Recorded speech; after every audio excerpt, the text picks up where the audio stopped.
Here are the 5 ways to improve your playing without actually practicing. These 5, they're not the holy grail. There are many other ways to get better, but these are the 5 that I've found are the best for my playing, my students' playing, and just guitar playing in general. First things first, you gotta get some stretching down. It can be not just your hands, it can be a full body regimen. You have to get a good stretching routine, even if you're not going to be practicing for that day. You got to be able to have good flexibility, because flexibility and muscle fatigue kind of go hand in hand. If you're not really flexible, you're going to be really straining your hands, and that strain comes into having muscle fatigue, and then, you're not having a good time. I've gone over this in a previous video before, but just to show you my personal stretch that I do, I kind of do it in 3 parts for playing. You're gonna stretch right here. You're gonna stretch that forearm and that wrist out. You'll feel it like that. And then when you get a good stretch right there, opposite direction. You want to get both sides, because you play from here to here. From this to this. It's the whole entire thing. And then do the same thing on the other side. I purposely made sure not to stretch before doing this, so you can actually see how tight you can actually be. Mine aren't that tight because I've already been stretching for years, I've been playing for years. So next, you're gonna stretch your fingers individually, not like this, individually, one by one. Now you don't have to go all the way back. It's not like if you're not stretching all the way back to your palm, you're not doing well. You gotta just go to what your body feels natural, and you'll get looser over time. And you don't have to go at the same pace I'm going. You can go faster, slower. It just depends on what feels right for you, but good about 5 to 10 seconds is the general rule of thumb. And then don't forget to stretch those thumbs too. All right, and then lastly, you're gonna stretch this section right here. You're gonna make a sort of shape like this. You can do it one of 2 ways. Some people like to use their guitar and actually push against it. That's good. It gets the stretch. What I like is making that same shape and putting your other hand in between. You don't have to do all 4 fingers. You can do 3 or even 2, depending on how stretched out you are, and you're just gonna push it all out right there. You want to get a good stretch. Eventually you can get a good right angle like this. And then for the thumbs and the index finger, you gotta make the rock. No. You just gotta do like that, and then same thing on the other side. Perfect. And then last thing, get some blood pumping. All good, and then shake it all out. You can do that before practice. You can just do that throughout the day if you're not able to get to your guitar. But that is going to be a really good way to just get your fingers nice and loose. Even if you don't play for the day, if you keep that up on a daily regimen, it's going to do wonders for your flexibility, your range, your reach. Like before I started doing that stretch, I used to max, even though I have big hands, the max I could do is like to the 4th or 5th fret. Now with this, I can go 7th fret.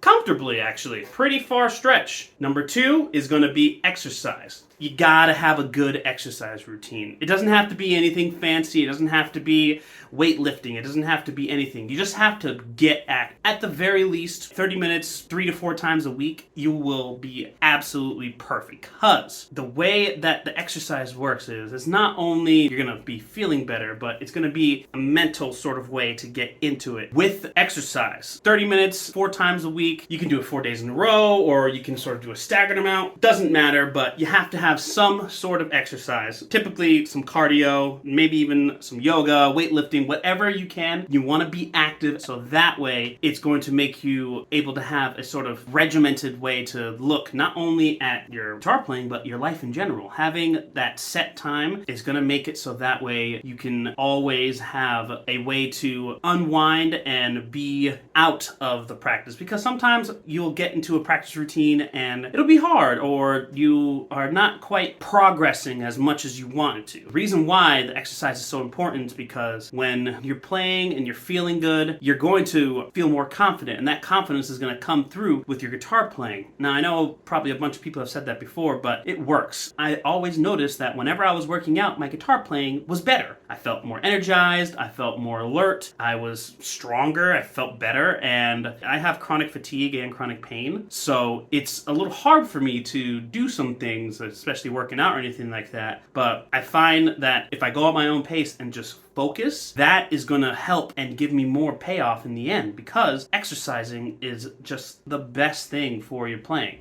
Number 3, theater of the mind. You have to be able to picture yourself playing the guitar, playing a certain licks, playing a certain riff, coming up with a new song, anything like that. It's kind of like shower thought. It's the same sort of idea. It's when you're doing something that is sort of monotonous and you're out of your normal routine. This exercise and theater of the mind is going to be right here, and that theater of the mind is going to help you get better at the guitar. Especially if you don't have a lot of time to practice it. If you just imagine yourself playing that over and over again, just that exact line, that exact piece, when you're not actually practicing, it's going to help you and get you better because you're immersing yourself within the guitar. So you see a lot of people just like air guitar or anything like that. I do that a lot when I'm waiting in line or anything like that, or when I'm exercising, and it helps because I'm literally doing what I would do just without the guitar. It's everything that is there except for the instrument. But the theater of the mind is going to be one of the best tools that you can use to improve your playing. The next part that you want to really get down, you want to immerse yourself.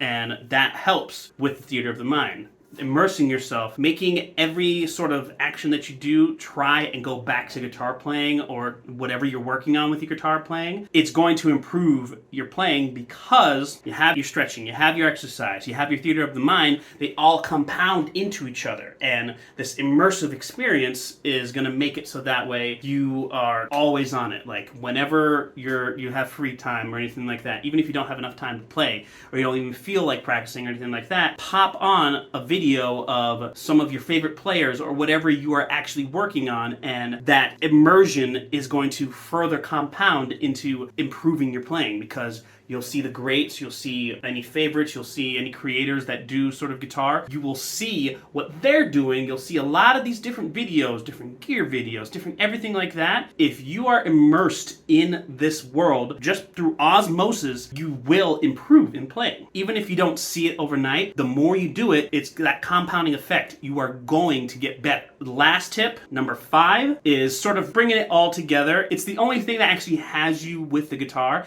Now, I said if you don't have time to practice, this kind of implies that you're not going to be able to grab your guitar. But sometimes, you're at home, you have your guitar with yourself, and you don't feel like practicing, but you still feel like, playing with it. So what I like to do is this number 5, absent-minded playing. What I mean by that is you're sitting on the couch, you're watching any show, Supernatural, Rick and Morty, whatever you're thinking, any stands out there, you know that when you're watching the show, you're not really paying attention, you're just engaged. Now, when you have that, a really good thing to do is, hey, I'm working on this specific lick right here. Just for an example, a riff like that. What you can do is, you can keep on while you're watching, you're just looking ahead. I'm absent-mindedly playing that. And what that is my conscious is focusing on the content or whatever I'm doing, anything that I'm consuming like that, right? But my subconscious is learning that riff and learning that lick, and when it goes in subconsciously, then it's going to come out through your playing. That is going to be one of the best ways. It kind of brings everything that I said, the stretching, the exercise, theater of the mind, immersion, and this last one, absent-minded playing, all of that together sort of compounds into each other and sort of mixes into a wonderful stew that'll help you with your playing. And then last and certainly not least, I know I said 5, but this is the bonus 6th one. The most important thing, don't let anyone gatekeep you. There are so many players out there, so many bands, so many amazing musicians, and it's a little heartbreaking to say, but a lot of them, even if they don't come off intentionally saying it, they will make it seem like, hey, you have to be a virtuoso in order to be a decent guitar player. You have to be this. You have to be that. You have to emulate this guitar player. You have to attain this level of knowledge and skill and technique in order to be considered a good or decent guitar player. I've gone through a bunch of different courses, things, everything, schooling, everything, and I've learned from amazing players. I've learned from all the greats. I've learned about the greats. I learned everything like that. But when I actually improved my playing is when I said, I don't give a shit about any player. I care about myself. I will admire this player, I will like what they do, I will consume their content or anything like that, but I will not let them dictate how I play. You need to play however you think is best for you and whatever you think is the accomplishment. You can have goals. You can say, I want to get to a certain speed. I want to get to a certain this, a certain that. I want to try and play like this player. And that's great, but don't let it take over your whole entire identity. You need to be able to have your own persona on the guitar. And yes, you will learn through learning from other players, but don't let them dictate and gatekeep whatever you deem accomplishment. Because some people playing just simple cowboy chords